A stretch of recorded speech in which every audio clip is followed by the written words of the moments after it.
नमस्कार साथियों, infusion notes के यूट्यूब चैनल पर आपका स्वागत है। आज का सेशन रहेगा साथियों इंडिया जीके के 25 महत्वपूर्ण क्वेश्चनों का। इस सेशन के अंदर साथियों अपने इंडिया जीके के 25 महत्वपूर्ण क्वेश्चन देखेंगे। 10 मिनट की है क्लास होगी साथियों, और इसके अंदर मैं आपके साथ 25 महत्वपूर्ण क्वेश्चन शेयर करूंगा। हाल ही के अंदर साथियों जो कॉलेज लेक्चरर का एग्जाम हुआ था, प्रथम पेपर हुआ था, उसमें मेरे द्वारा आपके साथ शेयर किए गए थे जो राजस्थान जीके के प्रीवियस ईयर के क्वेश्चन थे। वो 10 मिनट वाली क्लासें काफी पर्सन मिले हैं, तो यह 10 मिनट वाली क्लास आपके लिए काफी इंपॉर्टेंट रहने वाली है। सेशन आपको पसंद आए तो इसे लाइक व शेयर जरूर कीजिएगा।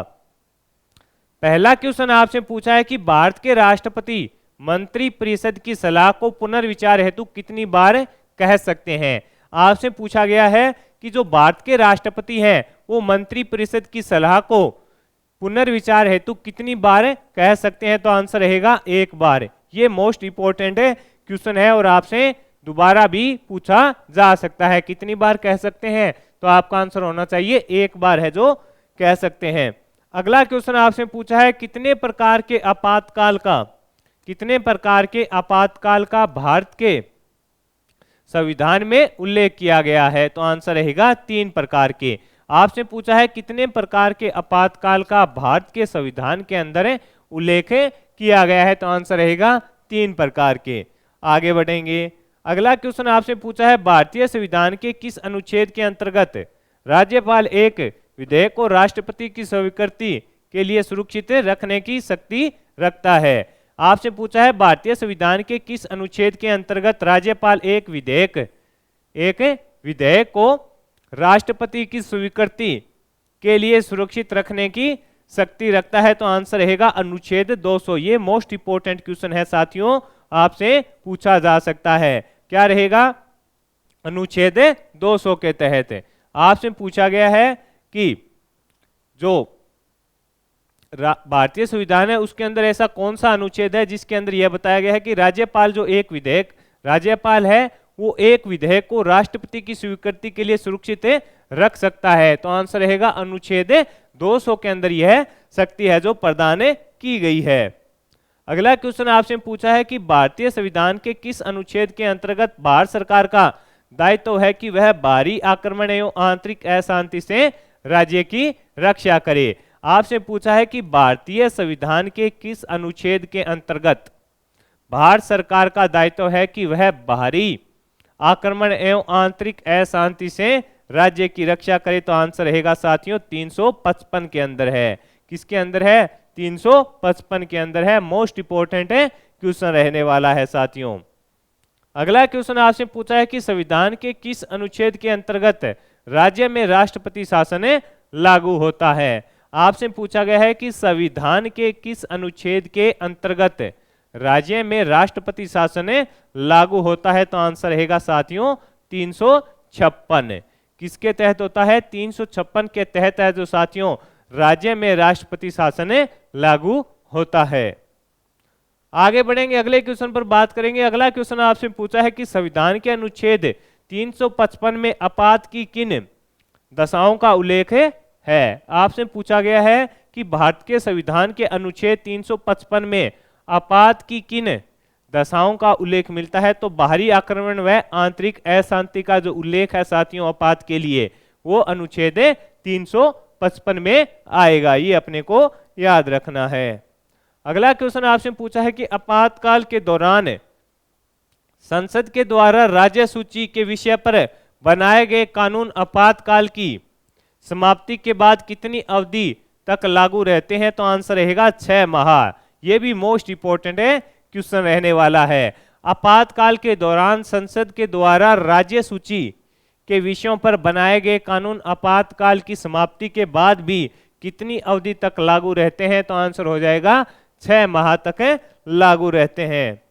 अगला क्वेश्चन आपसे पूछा है कि भारत के एकमात्र राष्ट्रपति जो निर्विरोध चुने गए थे, तो आंसर रहेगा साथियों नीलम संजीव रेड्डी। यानी जो निर्विरोध राष्ट्रपति चुने गए थे, तो आंसर हो जाएगा नीलम संजीव रेड्डी।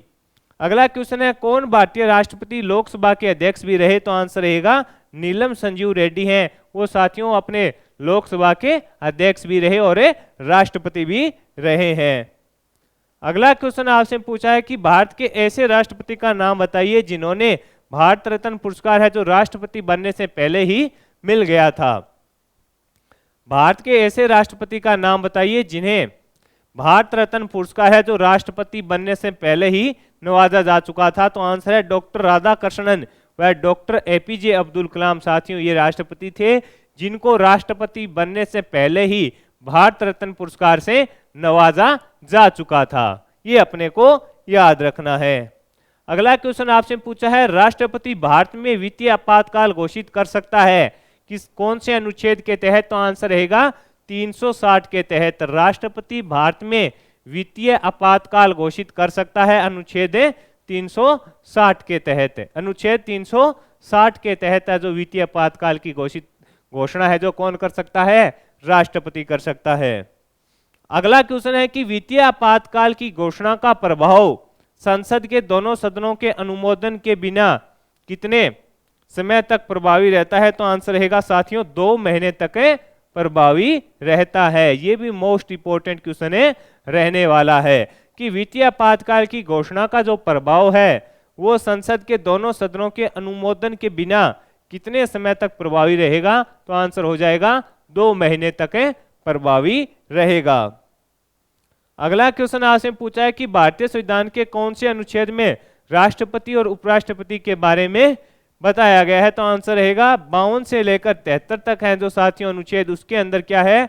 अपने राष्ट्रपति और उपराष्ट्रपति के बारे में बताया गया है। उपराष्ट्रपति किस सदन का अध्यक्ष होता है? तो आंसर हो जाएगा राज्यसभा का। उपराष्ट्रपति है जो किस सदन का अध्यक्ष होता है? तो आंसर हो जाएगा राज्यसभा का अध्यक्ष होता है। अगला क्वेश्चन आपसे पूछा है भारत के उपराष्ट्रपति के चुनाव में कौन सा समूह इलेक्टोरल कॉलेज का काम करता है? तो आंसर रहेगा साथियों संसद के दोनों सदनों के सभी सदस्य इसके अंदर आएंगे। ये भी अपने को याद रखना है साथियों। अगला क्वेश्चन आपसे पूछा है कि भारत के राष्ट्रपति व उपराष्ट्रपति के पद खाली होने की स्थिति में जो व्यक्ति राष्ट्रपति के पद का निर्वहन करेगा वह कौन है? यानी राष्ट्रपति व उपराष्ट्रपति का अगर पद खाली है अपने भारत के अंदर तो कौन सा व्यक्ति है जो राष्ट्रपति का पद का निर्वहन करेगा? तो आंसर होगा भारत का मुख्य न्यायाधीश। कौन करेगा? भारत का जो मुख्य न्यायाधीश है वो करेगा साथियों।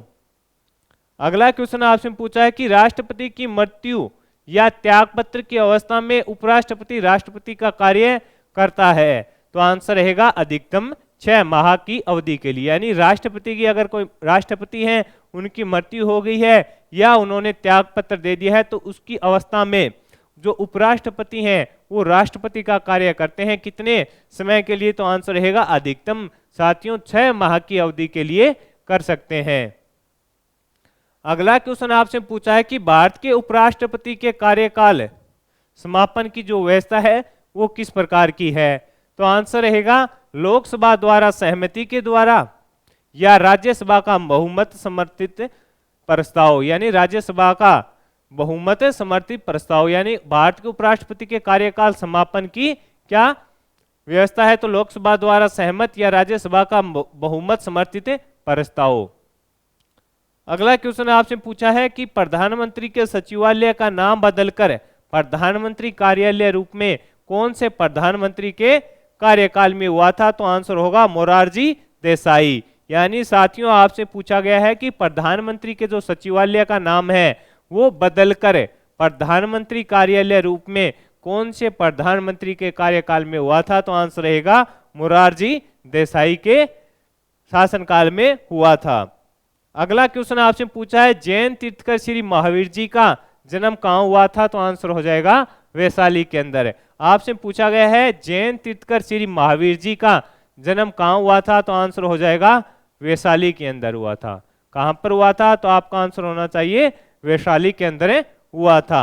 वर्धमान महावीर किस वंश से संबंधित थे? तो आंसर हो जाएगा लिच्छवी जो वंश था साथियों उससे इनका संबंध रहता है।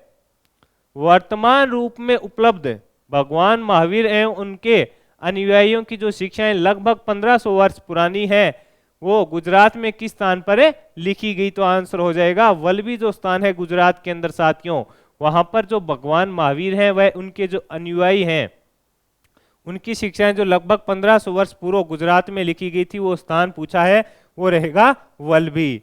अगला क्वेश्चन आपसे पूछा है महावीर स्वामी ने चतुर्विद संघ की स्थापना है जो कहाँ की थी, तो आंसर हो जाएगा पावा में की थी। कहां पर की थी, तो आंसर हो जाएगा पावा में की थी। अगला क्वेश्चन आपसे पूछा है कि महावीर का प्रथम शिष्य कौन था, जमाली था, ये उनके दामाद थे, ये भी अपने को याद रखना है। तो साथियों इस सेशन के अंदर मैंने आपके साथ 25 महत्वपूर्ण क्वेश्चन जो इंडिया जीके के हैं वो शेयर किए हैं, और ये क्वेश्चन साथियों उन सभी प्रतियोगिता परीक्षा के लिए समान रूप से उपयोगी रहेंगे जिनमें इंडिया जीके पूछा जाता है, चाहे एसएससी का एग्जाम हो, रेलवे का एग्जाम हो, स्टेट पीसीएस का एग्जाम हो, उन सभी के लिए काफी इंपॉर्टेंट रहने वाला है।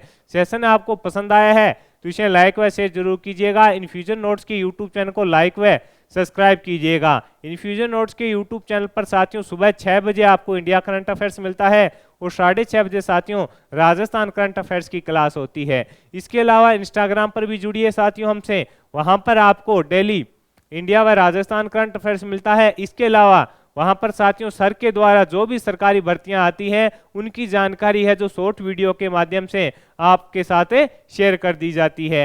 और इसलिए इन्फ्यूजन नोट्स के यूट्यूब चैनल को अपने दोस्तों में भी जरूर शेयर कीजिएगा और जुड़े रहिएगा साथियों। धन्यवाद।